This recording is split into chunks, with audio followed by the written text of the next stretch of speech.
appreciate it. Okay, cool. No problem, bro. I'm not too worried about it. All right, sick. First of all, I super duper appreciate you doing this. Like I said, shot in the dark message. I was like, you know what? I've watched this show 15 times. I'm sure we know each other by now. So, so yeah, if you want to, I would introduce you, but I'm not going to do you justice. So if you want to go ahead and introduce yourself to everybody, and I'm sure people know who you are from that voice already. So, Robert Hall, Slobby Robby, founder of Generation Cool and the first vintage reseller in the history of the world. Yeah. Yeah, I was just talking about. I like I said, I've watched your show like a billion times. Is there any times that you're just like sitting at home and you're like got nothing on, or like you bring your girl over and you're like, "Hey, man, why don't you put something on the background noise and you just throw on your show?" Absolutely not. Actually, I've actually never even sat down and like watched a whole episode. Oh, so, really? Not only have correct. Not only have I not watched a whole episode, but I'm sure as hell have not sat down and just let it play. For me, I feel like at the time when it came out, now in retrospect, it's all fun and games, and but at the time when it came out, it really didn't, wasn't the kind of show that I had set out to make necessarily. But everything happens for a reason, I guess. Yeah, no, I get that. I guess I understand that completely. I don't ever go back really and listen to these podcasts, and people are like, "Can you believe that you said this?" And I'm like, "No, I don't even remember what I said." So no, right. It's the process. Yeah, exactly. So you just said that it wasn't really the show you were looking to like put out. What about it was you were looking to like change up, or? Well, I mean, look. We're doing it ourselves now. We're going to start shooting again in August. And oh, nice. I'm going to aim, I can tell you what my vision is, and that probably says it all. My vision is something a little bit more artistic and real, and something a lot less staged and so beige and so like, sort of general and generic. Yeah. So that would consist of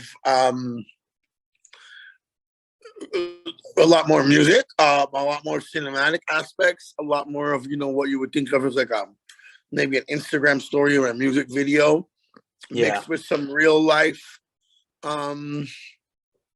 situations, which season one was definitely real life situations. It's just there's like two ways of doing reality TV, right? There's like Cops, or whatever, where you're actually just observing, and then there's like making you come in and talk to the same person 3 times, or editing things to make things look a different way than they really were, stuff like that. So I feel like I'm probably just an artistic control freak, but I'm okay with that. And it's not a bad thing. And I think this is going to be indicative of that. Okay, sick. Yeah, I know. I've watch a couple other reality shows, and it's always like, I feel like the more you like replay stuff, like you said, they had to come back in, talk to them again, like it's less and less like genuine, and someone just being like, "Oh my God, you guys have a fucking Louis Vuitton skateboard, like this is sick." And then the 6th time, they're like, "Oh, cool, look at this," So I get that. 100%, 100%, and it's not all about that. That's just one aspect. It's really hard for somebody who's not you to really tell your story, so it's in my opinion. So no, of course, I don't think it's really doing justice, and I think there was a lot of cool shit that didn't make the cut, and there's a lot of whack shit that did make the cut, and there's a lot of representation of me that I don't think was very accurate. Okay. So, but that's what you sign up for. Yeah, I mean, once you sign the contract, it's like they're gonna do whatever they want. So, damn. Now I'm mad at Netflix that they did all that. Don't be mad. And it's not Netflix. Netflix didn't make the show. Complex made the show, and it wasn't even Complex. Complex hired an outside production company that had done like reality TV, like Dirty Jobs and other stuff like that. So Netflix does not own my show, never did. Netflix was basically syndicating the show. It's just like Comedy Central borrowing, Seinfeld or The Office and syndicating it and showing it at night. So Complex made my show. and Complex is basically a corporation at this point, and thus operates in a very corporate way. Yeah. And they sold off a bunch of programming for very, very cheap to Netflix, and Netflix only actually put two of those shows out of, I don't know, dozen, whatever, wow, of shows. And so it's kind of cool that they really wanted us out of that whole package. And we were trending 4 different times over 2 years. Yeah. And it's all good, but a lot of people are like, "Oh, Netflix didn't want the show back," but like Netflix didn't own my show, and Complex couldn't renew it because they don't make TV anymore. They just make short-term internet TV. So okay, nobody could greenlight season 2 except for me and do it myself. But I had to get the rights back, I had to get the name back and everything. And whenever I say stuff like that, I'm not referring to Netflix. Gotcha. My apologies, Netflix. No, not at all. They might be listening. I don't know. So it probably would have been cooler if it was them. I got you. Well, I know, like, so when you obviously you guys are big in your area. Were you guys really like blown up like all over when you like before Netflix and stuff, or were people like, oh my god, like I know this guy, or was it just like obviously you guys were doing really well, or you wouldn't have gotten a show to begin with? Yeah, I mean, like I think that the show was a very clear picture of what life was already like. We didn't like ramp my life up. If anything, they like tamed it and like packaged it. Yeah. And we had just, they recreated basically a real life thing where we had just gone to Agenda Fashion Conference, and we like basically crashed it with DJs and people on BMX bikes and wearing Jason masks with Gucci suitcases, and everyone's doing drugs and drinking inside of the event, and we basically, this is how Complex basically found me or discovered me. Yeah. Yeah. So, I mean, I always tell people like, hey, we were a big deal, from the beginning. Nobody even knew who we were, what we did, and we had a line outside the store. Right. The first time we ever opened this before vintage was a thing. This is 2012. So I feel like we, I feel like I had already kind of blown up on Instagram a little bit, and the shop had gotten some good press and pub, but this was just sort of the final vehicle and sort of the, icing on the cake of our introduction to everybody. Right. Yeah. I was gonna say, yeah, because if you follow your Instagram, then yeah, you say the show toned you down a little bit. I could definitely see that from seeing like Instagram stories and your other posts, and like you're just like you're the definition of living your best life. I feel like you're just kind of like waking up and doing like what was it, Bam Margera? Like, what are you gonna do today, Bam? And he's like, whatever the fuck I want. And now I'm like, what are you doing? It's funny. I never heard that quote, and I didn't know he said that, and whatever. But I think that's probably one of my number one mantras. Is that when you're really, really, hopefully at your sort of happiness or most peaceful or whatever your personal goal is, or right, whatever label you want to put, is when you're doing what you want, every day. Right. And I mean to a certain degree. Nobody, the richest person in the world gets 1000% control of their day. I mean, they still get diarrhea, bro, and they still get their flights canceled and their flights delayed. It's no matter who you are, this shit happens to everybody. But if you can, have a lot of days or mornings or hours or 5 to 10 minutes out of your day where you feel like you're doing whatever you want, or you're creating, sort of choosing your own adventure, when it comes to like how you want your day or your life to look like. I think that's super important because that's what's really, really, really going to be the most fulfilling, is being able to visualize or remember or create or what have you, a scenario of something that's very pleasurable to you.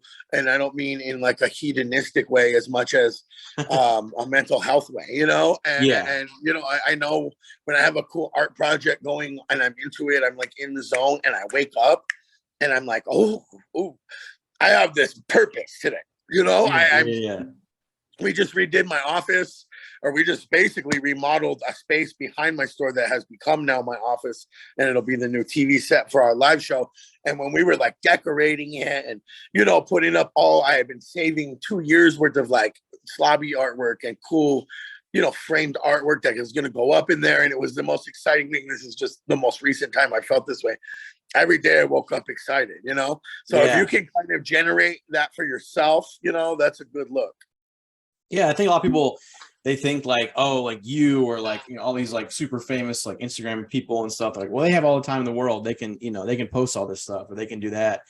And it's like, no, there's like meetings and then there's like shows you got to be at. And like you're your own brand. So it's like you don't get to just sit behind your counter at the store and just like wait for somebody to come in. You have to like, yeah. And at the beginning, it was kind of like that. You know, I kind of had to create it, build something out of nothing almost. Yeah. Because people used to, I mean, to this day, I mean, people used to come on my page and be like, who is this guy? What does he do? Why do we care?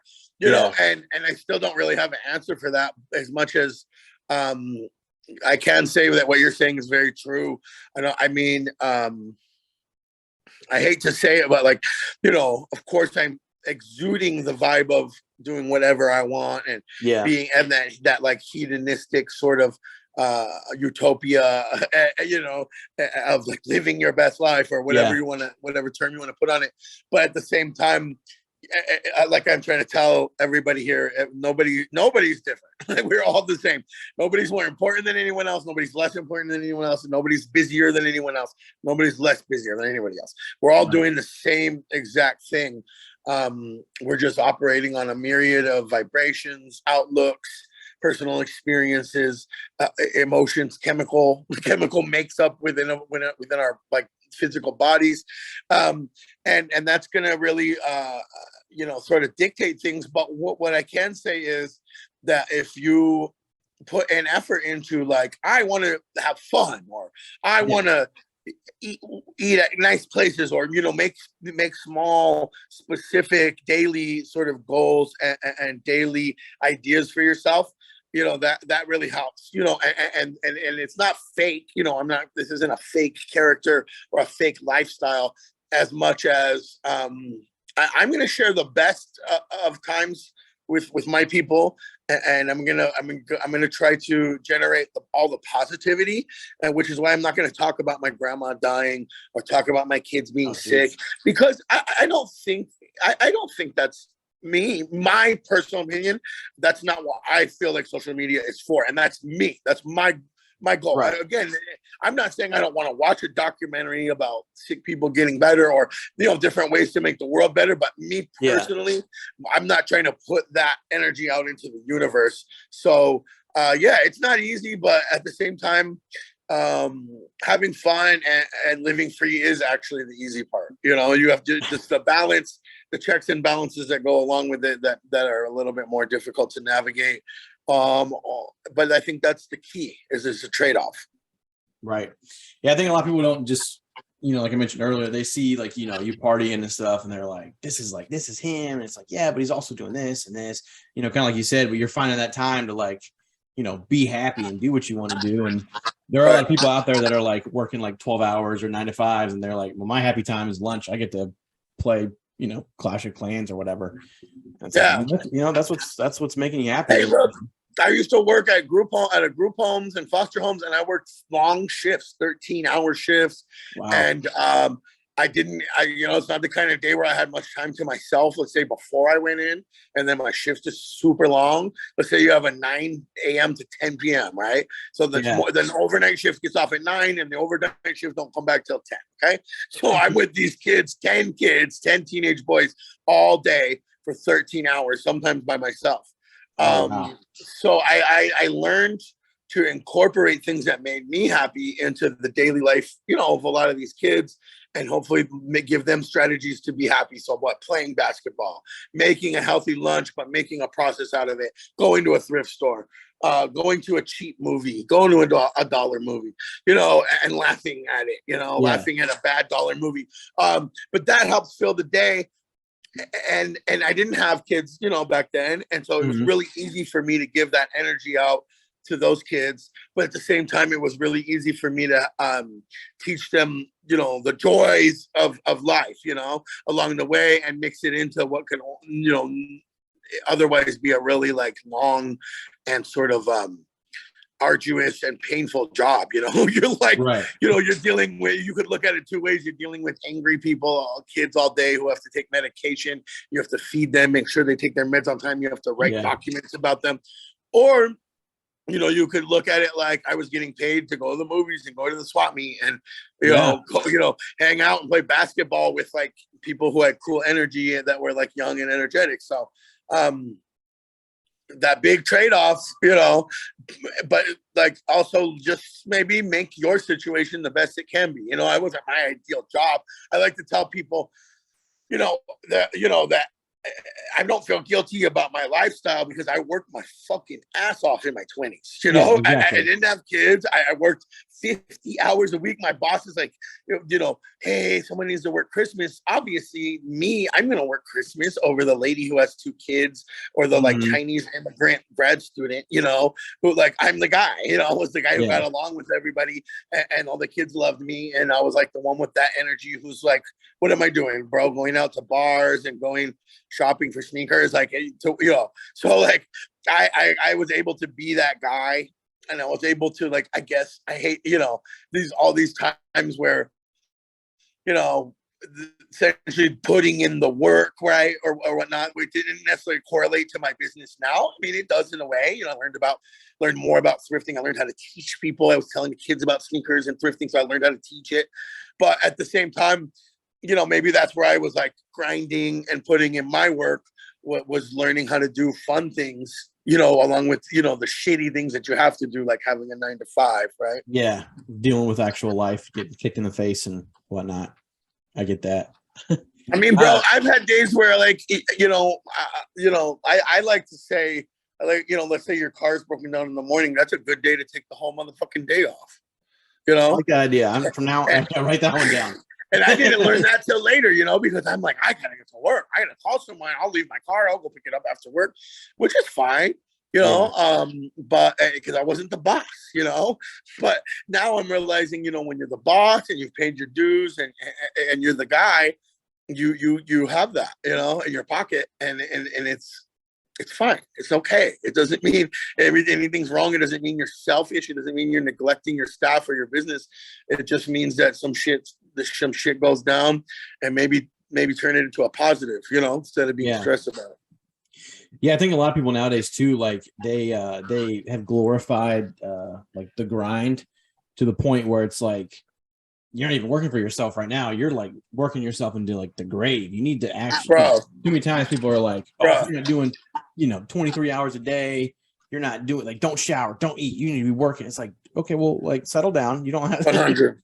Oh, bro, you're absolutely right. I from the beginning, back in the good old days of MySpace and Facebook, I used to always say, like, I ain't never grinding, bro. If you see me doing something, I'm not grinding talk.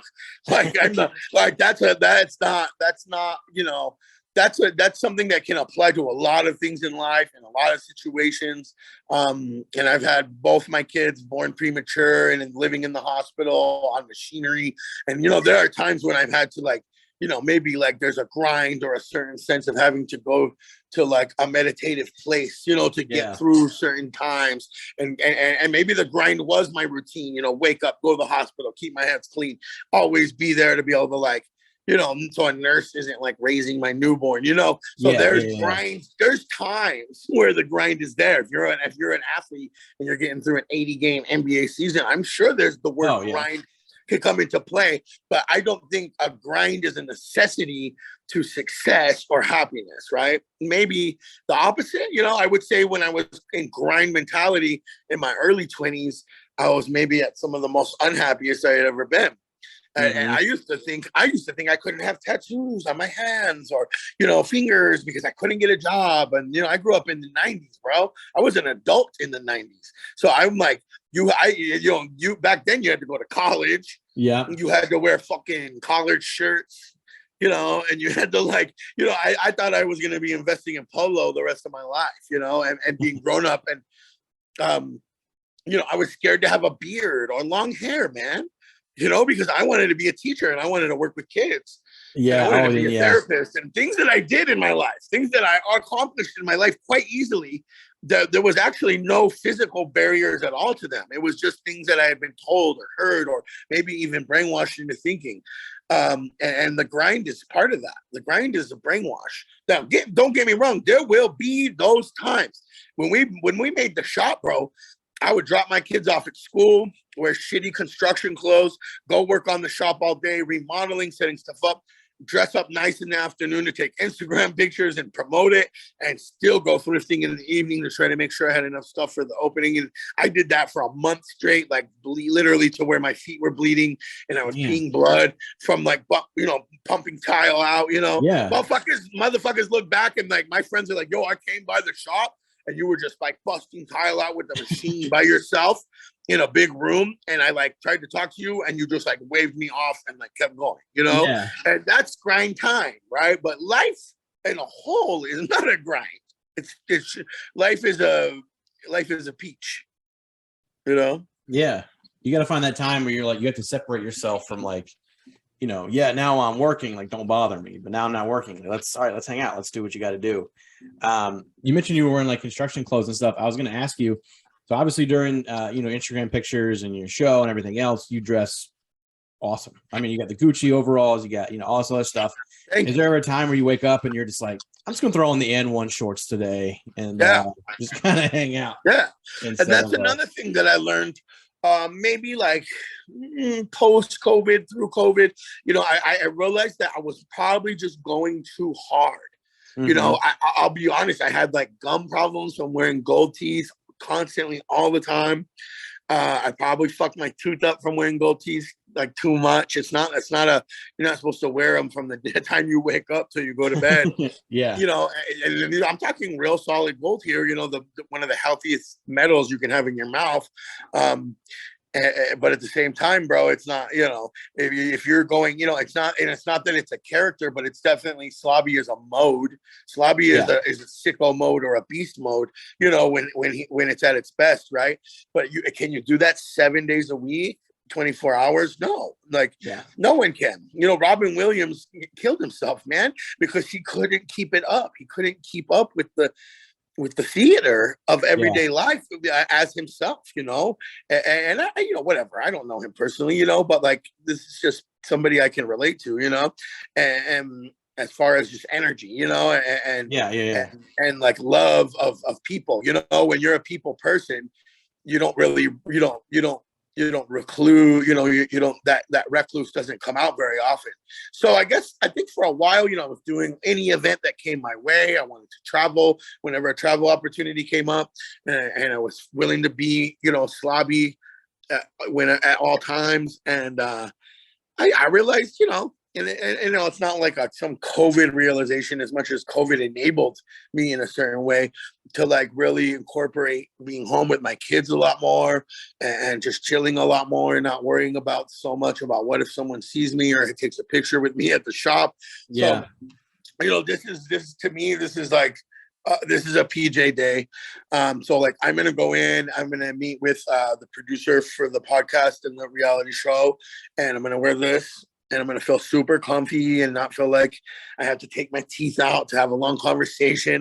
But I'm going to come home. This is just strategies I've built. I'm going to come back to my house 4 minutes away from the shop where we are right now, my house. And I'm going to get dressed up and shave and have a drink and then really like loosen up and turn and go into that mode and come back from my live show, whereas the old me would have just got dressed up at 9 or 10 in the morning, gone out, made videos all morning, talked a bunch of shit, drank way too much coffee, probably, honestly, probably snap at somebody, at one point in the day, snap at somebody who wasn't on my level or my energy, and then like be totally burned out by 10 p.m., 8 p.m. But now I'm in this mode. I've found that I'll have all the energy I want for the shop or for the live show at 7 p.m. because I pace myself during the day. Right. So that balance, if you're not getting better as you get older, you're probably not doing it right. So I always like to think I'm getting better, microdosing, with psilocybin and drinking less coffee and thinking a lot slower and prioritizing every day. So like, is it really that important? Like, to have a Instagram story where I have my teeth on and a bunch of jewelry this morning, is that more important than me having a nice day? Probably not, right? Exactly. So we're prioritizing thoughts and wants and needs and goals just within your day, helps a lot. But you know what? I gotta say, I'll go to Target every once in a while and I'm just wearing regular clothes. And someone usually is like, "Hey, man," and I'm like, "Hey, how you doing?" And they're like, "You okay? Are you good? You good?" And I'm like, "Yeah, man."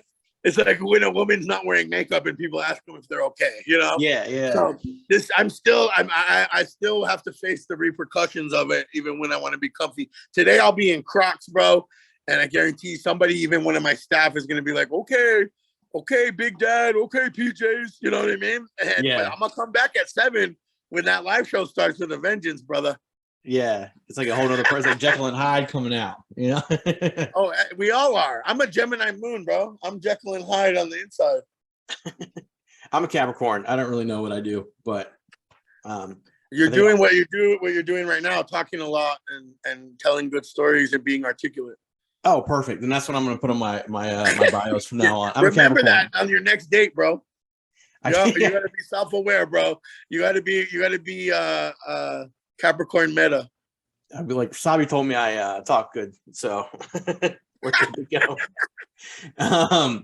So you like talked about like going back and forth between the store and everything else. Obviously, like you said, things have changed, but like normally when you were working in the store, 8 hours or however long you were in there, like what is like a full day? Like obviously going in, sometimes you'd open up beforehand, like sell sneakers, sell whatever. Then you're, just chilling, or like what's like a full day? Yeah, so that's a really, really good question. I can tell you what my day used to be like, and I can tell you now what my day is like. Yeah. So what my day used to be like, I tell my staff this all the time. I'm never gonna tell you to do something that I can't do, that I'm not willing to do, or that I didn't already master. Right. So if I'm like, "Yo, dog, you got to make sure the arcade machine never looks schmutzy, never gets, a handprint on it." Like, I did that.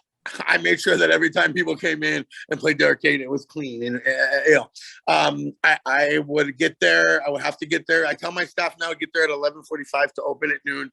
I was getting there at 10:45 because it wasn't a one-man show. I had my business partner JR, and he was more like evenings, weekends, because I had kids, very young ones at that time. But I was a one-man show during the day. I think that's fair to say. And I was a one-man show when it came to the Instagram, the products. There was certain responsibilities that were on me, that were my choice, that were things I wanted to do. But it's a lot when you don't have staff, right? When you don't have people helping. So my day would go in. I would turn on. We had an arcade and a snack bar, so I'd set up the snack bar, turn on all the arcade machines, clean, tidy up, make sure everything's straight. Think about an Instagram post for that day. Think about what I'm going to do for my personal Instagram posts before stories, before Snapchat, really became a thing. Think about if I wanted to make an announcement on the Facebook, count the money, right? Very important. Look around and see what we need, check messages and see who's coming in, who's supposed to be selling me shit, right? This is all before we open. Maybe have a moment to myself, make sure the music's on, make sure the TV's on, set the vibe, right? Like we don't open the portal to our world until the vibe's set. We don't let anyone in without that music on and the cartoons playing, and it's a vibe, right? Yeah. So I create the vibe, and then the normal workday, right? Dealing with customers while trying to do stuff that my staff does now that are like, that's fucking badass, and I tell them, like, but again, these are 2 or 3 people doing what I was doing, in one day. Right. So open up, and of course, hi, how you doing, customers? Deal with people selling stuff, especially now. We didn't have a separate sneaker store back then, so someone brings in 12 pairs of shoes. That's going to take 30 minutes of your time. Yeah. 20 minutes of your time. You know, at your best, when you're an ace, it takes 10 minutes, 15 minutes of your time. But again, you can't greet customers or be a customer sales rep when you're going through boxes of shoes. It's really hard to be polite to everyone when you have a pile of shoes. God forbid you have clothes from the day before you bought that have to go out still, right? Mm-hmm. So now all of a sudden you're feeling anxious, you know, the stuff piling up, you know. You feel like you don't have anyone there to even bounce ideas off or prioritize with, right? So I started realizing very early that we needed more than just me and JR, my business partner, that this was a team effort, right? Team is everything. I preach that all day long. The secret to my success is team. Anyways, I digress, you know, by the time I try to get my post off, hopefully, I'm telling you, there were plenty of crazy days where I didn't get the post off at all, or I had to wait till I got home at night. Right now, I'm so busy, I usually have to do my story at night because I'm not going to sit there on my phone for an hour when I have an hour. I could be sitting with my kid, you know? Yeah, of course. Or if I'm not the kind of person where if you hire me to come to your event, I'm not going to be on my phone the whole time. I'm going to do my story. I'm going to pay attention, and I'm going to speak to everybody, and I'm going to give everyone the attention they deserve while I'm there. And then I'm going to do my story from the hotel right when I get home, you know, or whatever it's got to do, or make a post right before the event. You know, I really don't think it's polite to people to be on your phone, period. Kids, you know, loved ones, anybody, you know. So that's just my style. So back then, you know, I didn't want a customer walking in and it looks like I'm texting, you know. And that's a balance, you know, trying to like actually get the shit done, like your Instagram, but also make customers feel like, you know, because you're also like working on your phone. Yeah, but they don't know that. Customer doesn't know that. They think you're texting or looking at Instagram, which you are 50% of the time. I more, get right? like, and that's fine. That's fine. So that's a day. And then I'd get home and I'd be fucking donezo, bro. And I didn't have the energy for my kids. And not that I didn't actually engage. I just didn't. In the inside, of course, I forced it, but on the inside, I didn't.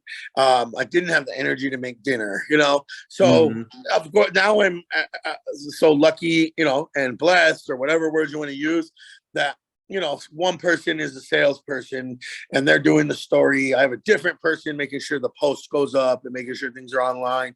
I have a different salesperson at the sneaker store next door who only worries about sneakers, only worries about XYZ. You know, I have a business partner who comes and does morning stuff like emails and shipping and things. That's not my strengths, you know, and that it's not, you don't need, if I'm your guy and I'm the face of the franchise, you don't want me in there early in the morning shipping and stressing out over tape and shit. Like that's not what's best for the team or the business or the brand, right? So my day looks a lot different now. My day looks a lot like what I've been telling you, which is whatever the fuck I want, you know? Yeah. Like, you know, it's really hard for me to tell somebody what time to meet me at the shop, you know, even whether it's a friend or someone selling to me, because it's pretty abstract. I mean, I took today, here we are, right? I was going to meet someone at the shop at 11, right? The producer. I told him noon so that I could fit you in between taking my daughter to camp, cleaning my house, and going to the shop. So now I'll probably just skip cleaning my house and I'll just get dressed, or I'll just, you know, whatever, throw some comfortable shoes on and get my medicine together and shit and go meet him by noon. It'll be fine. But I have that little bubble where I've gave myself that priority space where like I have a to-do list today. But honestly, dog, if I have to only worry about the live show and this production meeting, and those are by far the two most important things besides you, obviously. And thank you. You don't have to say that. I know. Then that's fine. Those things all fit in, you know? So, because like, you know, calling the water company about why they're charging us extra or whatever, this type of shit isn't on that top 5 things that are absolutely a necessity today. So that's a big change for me, is that not to take your to-do list too seriously. And to prioritize yourself at least once or twice, 3 times throughout the day. So I'm going to prioritize probably eating at one point and just step away and eat whatever. That's definitely important. Prioritize coming home and changing and taking my time to make sure I'm feeling confident and feeling good about what I'm wearing. And then probably I might end the live show earlier than expected, because I know I'm going to the movies tonight, you know, at 10. Nice. So there's a few times where I'm going to choose myself. And I would say 5 years ago, bro, I would have never done that. I would have been all about the shop, and I would have been like, I got to be there. I'm not changing the appointment with this guy. I'm the kind of person who's just there, who just shows up. Yeah. You know? And it really, bro, in the grand scheme of things, like my daughter was 15 minutes late to camp today. And I was thinking, what's 15 minutes out of her 7.5-hour day at camp, first of all? Oh, yeah. Because the camp called me and they're like, oh, it's really nice. She's here on time. And I'm like, But like, it's not that important, dog. You know, It's really not.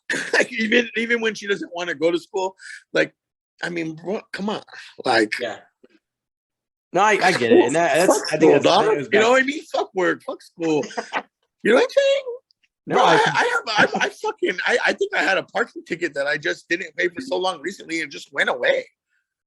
Sometimes goes away. The shit went away, dog. And then they'll send you a letter saying, we might, or we have the ability to garnish your tax return, right? Yeah. But they don't, dog. Just like everyone else, they're just threatening you, bro. And what's a threat other than to intimidate you and brainwash you, you know? Yeah. Well, look, I know I appreciate the tips. I'm sure everyone listening does too. I don't want to take up too much of your time though. We got a couple minutes left, mostly because also Zoom is going to kick us out because I'm too cheap to pay for the pro. Yeah. So in these last couple minutes, do you have any? I know you have a bunch of good stuff going on at your live shows. Do you want to plug anything real quick or? Yeah, we work with Whatnot, and it's a live selling platform, a lot like a Twitch meets eBay, you know. And there's bidding, buy it nows, giveaways, games. I almost won a PS5 last night on someone else's live. I love it. It's fun as hell. It's interactive as hell. It's social media mixed with shopping and interaction, right? It's social media mixed with shopping and a social event like being at a bar or a party. Okay. Wow. We are live every Thursday night at 7 Pacific on Whatnot for GCTV. That's my general show, Generation Cool TV. We sell everything. We're live in the store, hanging out, selling this, that, and the other, all different things from the shop.